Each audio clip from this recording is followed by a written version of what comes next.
빚을 무섭게 생각하고 살자. 빚을 최대한 안 지려고 애쓰고, 부득불 빚을 졌다라고 하면 최대한 빨리 갚으려고 애쓰자.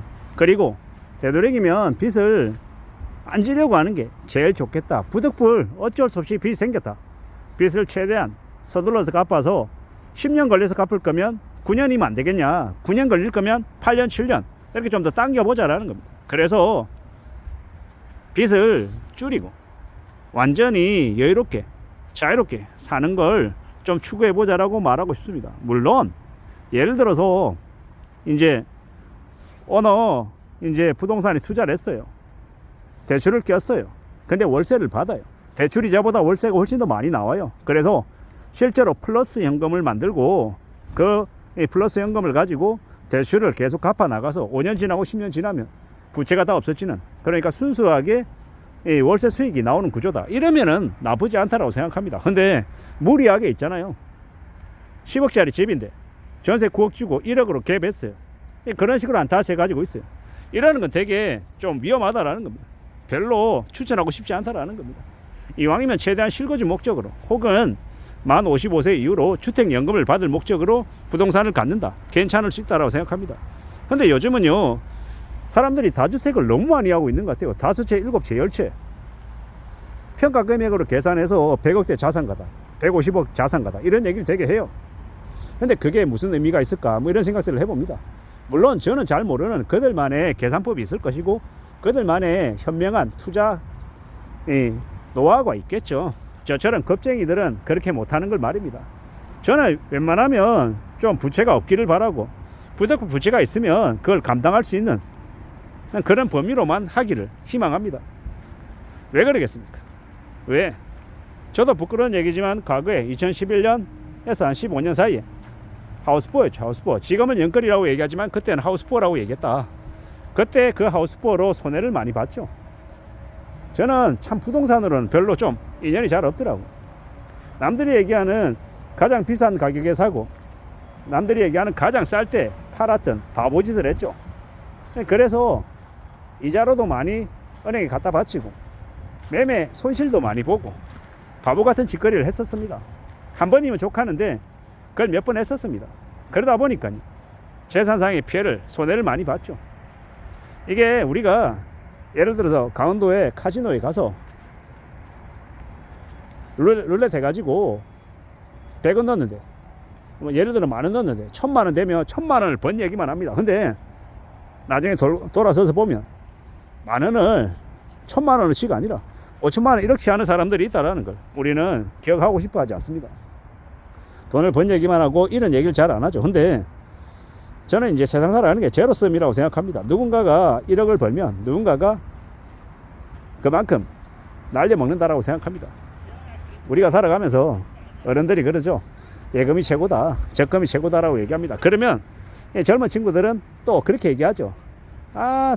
되게 뭘 모르니까 얼마나 좋은 투자처가 많은데 예금 적금 넣는다고 바보 같다고, 되게 한심하다고. 시간이 지나면 현금의 가치가 떨어진다라니. 1억이 10년 지나면 5천만원 3천만원 되는데 왜 1억을 고작 예금 넣어가지고 2% 3% 받으면서 되게 느릿느릿 이렇게 하냐, 되게 답답하다 이렇게 얘기합니다. 근데 그 사람들이, 특히나 나이 든 사람들이 예금 넣는 게 예금 이자율이 적은 걸 몰라서 그걸 넣겠습니까? 원금을 손실 안 하는 그런 가장 안전한 방법임을 알기 때문에 그렇게 하는 거죠. 그리고 지나 보니까 저도 직장생활 25년, 그 전에 이제 월급 받고 했던 거 3년 합하면 28년을 월급을 받았는데 지나고 보니까요, 그냥 적금 넣고 예금 넣고 그냥 우직하게 지냈던 제 친구들이 저보다 훨씬 더 경제적으로 여유롭고 자산도 탄탄하게 가지고 있더라고. 직장생활도 마찬가지더라고요. 직장을 다니고 한 것도, 저는 지금 회사가 4번째인데요. 첫 번째 회사를 계속 쭉 다녔던 동기 녀석은요, 퇴직금만 얼마가 쌓여 있을까요? 25년이잖아요. 참 그렇더라고요. 이게 뭐든 우직하게 한 곳에서 쭉 오래 다니면 그게 가장 현명하고 가장 안정적이더라는 겁니다. 뭘 하더라도 샀다 팔았다 여기 갔다 저기 갔다 기웃기웃 거리는 것보다 한 자리에 우직하게 바보처럼 되게 어리석게 투자하는 사람이 훨씬 더 많은 걸 갖더라는 이제 교훈을 이제서야 좀 알게 되는 것 같습니다. 무리하게 욕심부려서도 안 되고 함부로 감당 못할 빚도 지지 말자. 그리고 남들 보면은 되게 한심해 보이고 나는 되게 빠릿빠릿하고 대단한 것 같지만 실제로는 어떠냐? 내가 제일 등신이고 내가 제일 한심하더라는 겁니다.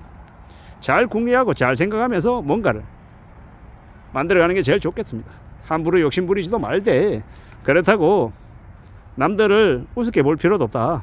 어쩌면 나보다 남들이 훨씬 더 똑똑하다 라고 생각하고 사는 게 낫겠다라는 겁니다. 그리고 내가 뭔가를 한다, 내가 뭔가 공부를 해가지고 자격증을 딴다, 남들한테 얘기하는 거 아닙니다. 괜히 얘기하면 시기질투 혹은 나의 공격거리가 될 수 있다라는 것. 비아냥거리, 술 먹으면서 안주거리, 온갖 별의별 얘기에 이 주제가 될 수 있다는 겁니다. 그보다는 차라리 티나지 않게 조용히 자기만의 뒷배를 만들어 놓는 게 좋겠다라는 겁니다. 그렇게 살아가자라고 말하고 싶습니다. 자기의 시간을 잘 쪼개서 아껴 쓰면서 성실하게 살아서 돈도 좀 모아가고 자신의 역량도 키우고 자신의 건강관리를 위해서 운동도 열심히 하고 그렇게 사는 게 훨씬 낫겠다라는 겁니다. 그렇게 지내는 게 좋지 않을까라고 말하고 싶은 겁니다. 살아가는 지금의 시대가 우리에게 뭘 이제 요구할지, 어떤 기회를 줄지, 어떤 어려움을 줄지 우리는 잘 생각해 보자고요. 근데 세상이 우리에게 기회와 위기를 같이 줘도 기회를 우리가 가질 수 있을지 없을지는 누가 선택합니까? 우리가 선택합니다. 우리가 준비되어 있으면 그 기회를 가지는 거고 준비되어 있지 못하면 위기를 맞게 되는 거다라고 말하고 싶은 겁니다. 조심해서 살자. 항상 염두에 두자.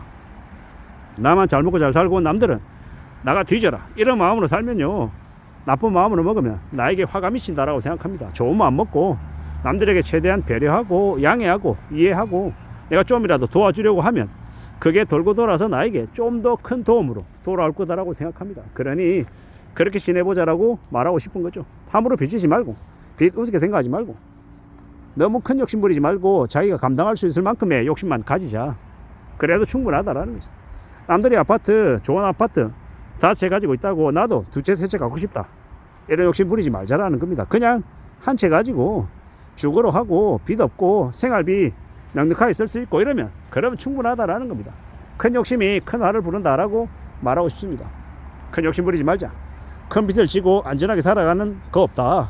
함부로 모험하거나 함부로 배팅하지 마라. 모험 잘못했다가 인생이 그냥 다 날아가고 초토화될 수 있다라고 말씀드립니다. 인생 모험 그런 거 아니다. 인생은 관리하는 거지 함부로 욕심 부리는 거 아니다 라고 말하고 싶습니다. 그렇게 살아가자라고 말하는 겁니다. 내 자신에게 제일 먼저요.